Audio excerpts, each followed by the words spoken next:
ஆலோசனை. பொது பட்ஜெட், வேளாண் பட்ஜெட்டில் இடம்பெற வேண்டிய அறிவிப்புகள், புதிய தொழிற்சாலைகளுக்கு அனுமதி அளிப்பது குறித்து ஆலோசனை என தகவல்.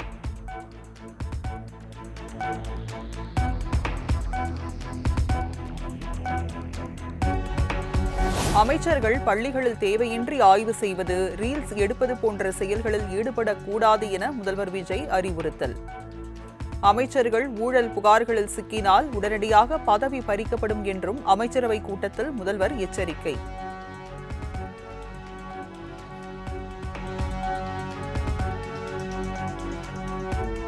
பேருந்து கட்டணத்தை உயர்த்தாமல் போக்குவரத்து துறையில் வருவாயை பெருக்க முதலமைச்சர் விஜய் அறிவுறுத்தல். பேருந்தின் நாலா பக்கமும் படிக்கட்டுகளிலும் விளம்பரம் செய்வதன் மூலம் வருவாயை அதிகப்படுத்தவும் முதலமைச்சர் விஜய் அதிகாரிகளிடம் யோசனை வழங்கியதாக தகவல்.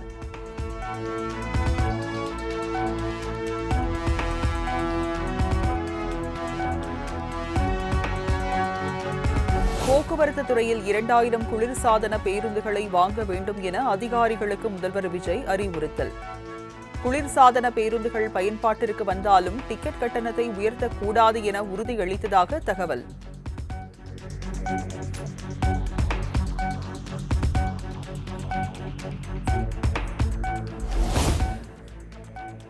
விசாரணை நடத்தி கடுமையான நடவடிக்கை எடுக்கப்படும் என அமைச்சர் நிர்மல்குமார் உறுதி. லாக்அப் டெத் விவகாரங்களில் யாரையும் காப்பாற்றும் எண்ணமில்லை என்றும் விளக்கம். முன்னாடி பல வழக்குகள் இதெல்லாம் தேங்கி கிடந்த வழக்குகள் எல்லாமே இப்போ லாக்அப் பண்ணுறது எல்லாத்தையும் சார்ஜ் ஷீட் ஃபைல் பண்ணுற வேலையும் போயிட்டுருக்கு. ஸோ எந்த இடத்துலையும் இதில் யாரையும் காப்பாற்றும் எண்ணம் இல்லை. ஏன்னா இதில் சிறைத்துறையிலையோ இல்லை சிறையிலையோ இல்லை வேறு இடத்துலையோ வந்து போலீஸ் ஸ்டேஷன்லையோ லாக்அப்லேயோ மரணம் நடந்தால் கண்டிப்பாக இந்த அரசு எந்த விதத்திலும் பாதிக்கப்பட்டவரோடு தான் இருக்கும். இதில் எந்த இடத்துலையும் மூடி மறைக்கிற வேலையே இல்லை.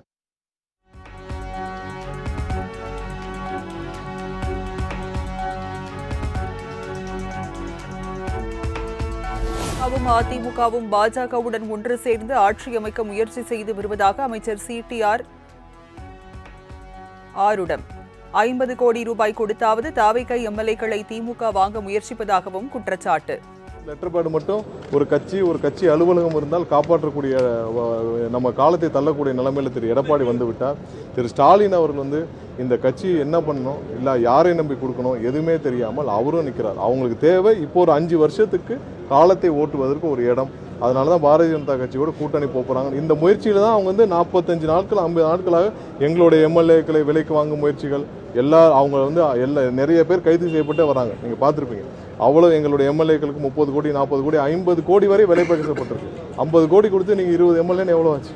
ஸோ இந்த அளவுக்கு பணம் கொடுத்து இவங்களை வந்து விலை பேசும் அளவிற்கு இன்னமும் அந்த முயற்சியை தினமும் செஞ்சுக்கிட்டு தான் இருக்கிறாங்க.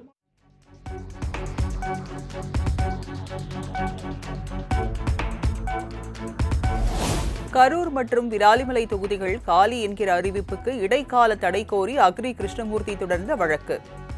விஜயபாஸ்கர், MR விஜயபாஸ்கர் மற்றும் சட்டமன்ற செயலாளர் ஆகியோர் பதிலளிக்க சென்னை உயர்நீதிமன்றம் உத்தரவு.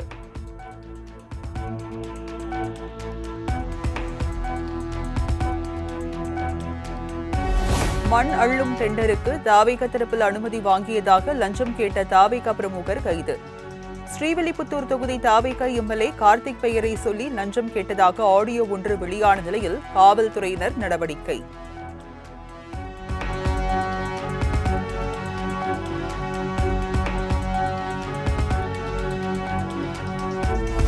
அதிக நிறமூட்டிகளை பயன்படுத்தி தயாரிக்கப்படும் கலர் அப்பளம் விற்பனை தடை விதிக்குமாறு உணவு பாதுகாப்புத்துறை எச்சரிக்கை. கண்ணை கவரும் கலர் அப்பளத்தை குழந்தைகளுக்கு வாங்கி கொடுப்பதற்கு பதிலாக பாரம்பரிய அரிசி, உளுந்து உள்ளிட்டவற்றால் தயாரிக்கப்படும் அப்பளத்தை வாங்கி கொடுக்குமாறு அறிவுறுத்தல்.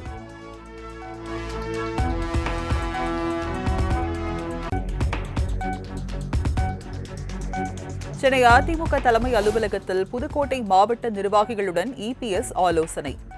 சட்டமன்ற தேர்தல் தோல்வி, உள்ளாட்சி தேர்தல் குறித்தும் நிர்வாகிகளுடன் விவாதம்.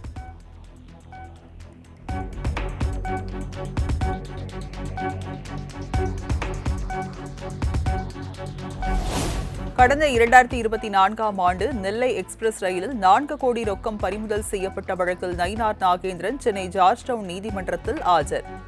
திமுக ஆட்சியில் போடப்பட்ட பொய் வழக்கை தாவேகா அரசு ரத்து செய்யும் என எதிர்பார்த்தோம், ஆனால் செய்யவில்லை என நயினார் நாகேந்திரன் பேட்டி.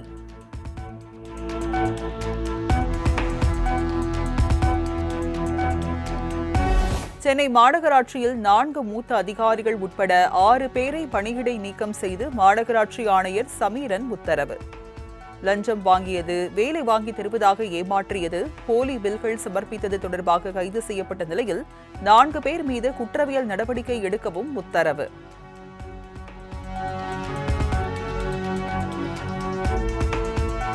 மதுரை மாவட்டம் கள்ளந்திரி பகுதியில் விடுதலை சிறுத்தைகள் கட்சித் தலைவர் திருமாவளவன் போஸ்டர் மீது சாணி கழிவுகள் வீசப்பட்ட சம்பவம். அட்டூழியத்தில் ஈடுபட்ட உண்மையான குற்றவாளிகளை பிடிக்க கோரி அப்பன் திருப்பதி காவல் நிலையத்தை முற்றுகையிட்ட விசிகாவினரால் பரபரப்பு.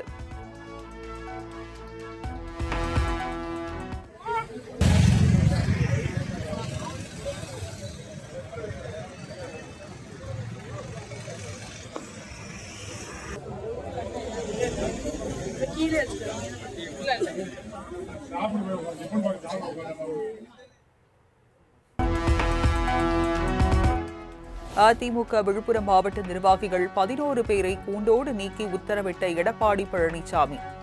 சில நாட்களுக்கு முன்பு சி.வி. சண்முகம் ஆதரவாளர்களுக்கும் பசுபதி ஆதரவாளர்களுக்கும் இடையே கைகலப்பான நிலையில் சி.வி. சண்முகத்தின் ஆதரவாளர்கள் மீது நடவடிக்கை.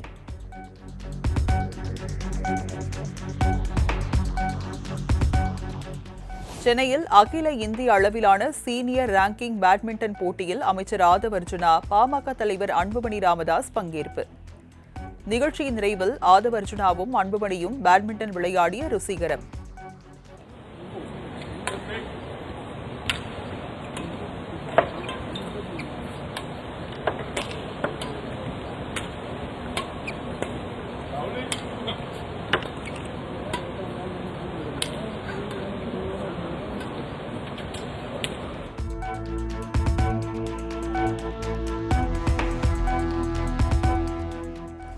தமிழ்நாட்டில் இதற்கு முன்பு எவ்வளவோ விளையாட்டுத்துறை அமைச்சரை பார்த்திருக்கிறோம், ஆனால் ஆதவ் வித்தியாசமாக இருக்கிறார் என அன்புமணி பாராட்டு. விளையாட்டுக்கு முக்கியத்துவம் கொடுத்தால் போதை பழக்கத்திற்கு யாரும் செல்ல மாட்டார்கள் என்றும் அன்புமணி நம்பிக்கை. விளையாட்டுத்துறைக்கு அலுவலகமே இங்கதான் இருக்கு, நேரு அரங்கத்துலதான் இங்கதான் இருக்குன்னு. அதான் இதெல்லாம் ஒரு வித்தியாசமான ஒரு அணுகுமுறை, வித்தியாசமான ஒரு மாற்றம். இதை முழுமையும் நாம் எல்லோரும் வரவேற்க வேண்டும். காரணம், காலையில 6 மணிக்கு ஒரு ஸ்போர்ட்ஸ் மினிஸ்டர் இங்க ஸ்டேடியத்தில் ஓடுறாருன்னா அது ஒரு மிகப்பெரிய ஒரு எடுத்துக்காட்டை தான் நம்ம பார்க்கிறோம். Completely different initiative. இதுக்கு முன்பு எத்தனையோ ஸ்போர்ட்ஸ் மினிஸ்டர் தமிழ்நாடு பார்த்திருக்கிறது. ஆனால் ஒரு யூனிக், ஒரு வித்தியாசமான ஒரு ஸ்போர்ட்ஸ் மினிஸ்டர் நம்ம பார்த்துட்டு இருக்கிறோம். All the very best and keep going.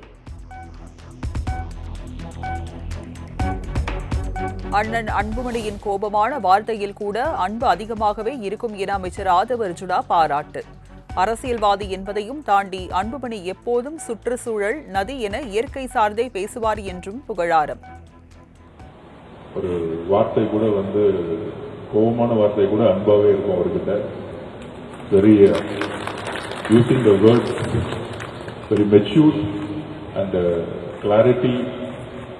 அவர் ஒரு பொலிட்டிஷியனே சொல்ல முடியாது. எப்பயுமே பேசினா வாட்டர் இரிகேஷன் பற்றி பேசுவார், டெவலப்மெண்ட் பற்றி பேசுவார்.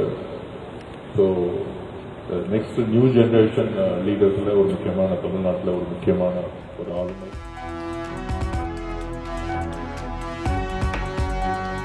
குற்றாலத்தில் சீசன் களை கட்டி வரும் நிலையில் அனைத்து அருவிகளிலும் குவிந்த சுற்றுலா பயணிகள். மேற்கு தொடர்ச்சி மலை பகுதிகளில் இடைவிடாது பெய்யும் சாரல் மழையால் குளு சூழல் நிலவி வரும் நிலையில் சுற்றுலா பயணிகள் அருவியில் குளித்து உற்சாகம்.